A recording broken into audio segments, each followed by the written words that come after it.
They are going to talk about responsible ROI, how to contextualize ethics in IoT development. Welcome, Jessica and Ashwin.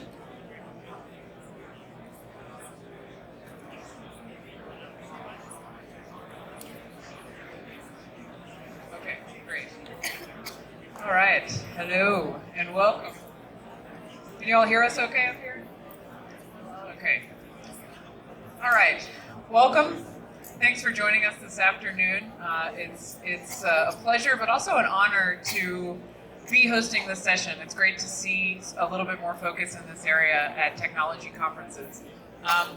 As she mentioned, my name is Jessica Grootman. I'm an industry analyst and founding partner with Kaleido Insights. We are a research and advisory firm, and we focus on a kaleidoscope of technologies. We look at about 30 different technologies and chart different impact areas around each, and how they impact businesses, consumers, and ecosystems. And needless to say, particularly in the past 3 or 4 years or so, the impacts of things like privacy, of things like security, of things like business models and how they use data are top of mind for everyone more and more.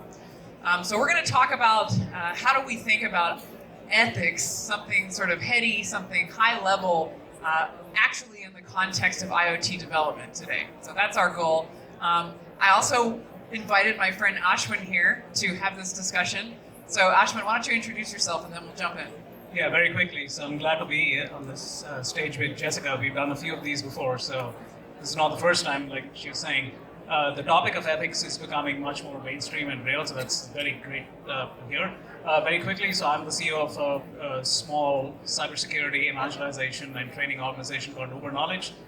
Tech ethics is a big passion of mine, so that's why I'm on stage over here, and happy to be here with Jessica.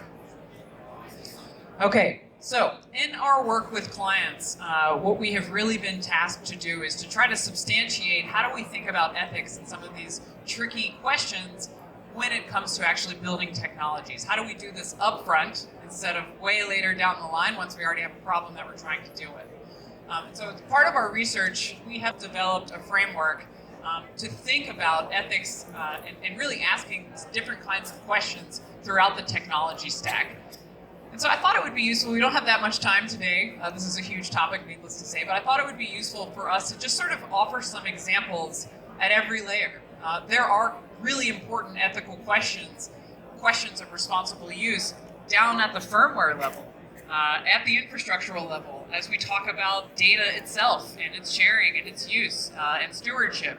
At the algorithm level, as we start to bring in more predictive or inferencing around this, across products, across people, across practices, and even at the top in terms of organizational alignment and governance. So we've compiled a couple of examples. Do you want to start off with, we chose some examples that we think sort of illustrate different questions and both to-dos, best practices, and maybe not to-dos at a handful of these layers. So Ashwin brought a really good one around infrastructure. So I have one, but I have a prop before that, which I promise Jessica has not seen before. And this is the prop. Everything looks good over here, right? Nice looking pair of sunglasses. This is a camera. I have microphones over here. It has an SD card, and the next version will have Wi-Fi and a 5G upload.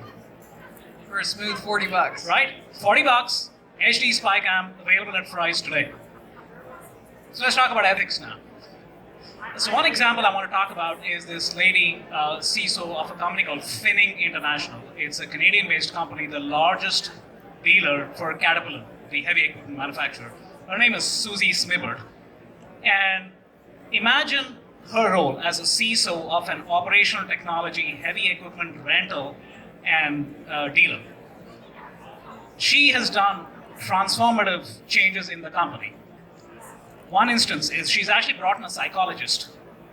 Again, think of OT, heavy equipment manufacturer operating in 9 countries, bringing a psychologist so that security, privacy issues are actually becoming personal. So you and me, if I consume over Twitter, if I consume over video, Jessica consumes over email, it's personalized. Second thing she does, and you'll appreciate this, is she has made GDPR, the General Data Protection Regulation, the bare minimum, which means every customer of Finning is an EU citizen.